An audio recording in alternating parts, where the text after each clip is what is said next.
Iginiit ni Defense Counsel Attorney Michael Powa na walang ilegalidad at walang conflict of interest sa kanyang pagdalo sa isang pulong kasama ang Commission on Audit noong 2023.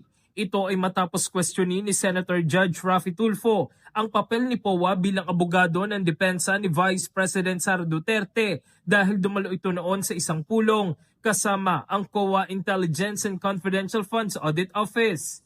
Ayon kay Powa, nilinaw na umano ni Senate Impeachment Court Presiding Officer Chis Escudero na walang conflict of interest sa kanya naging papel sa naturang pulong. Yung conflict of interest, it was already ruled upon by the presiding officer. Paliwanag ni Powa, ang naturang pulong ay hindi iligal at mismong COA ang nag-imbita sa mga opisyal ng Office of the Vice President para linawin ang mga patakaran sa paggamit ng confidential funds.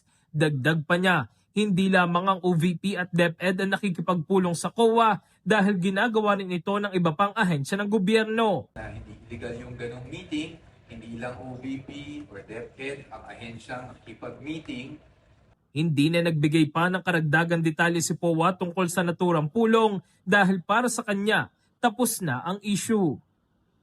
In the heart of changing lives, ako si Brigada Diego Custodio ng 105.1 Brigada News of Manila, the Music News Authority.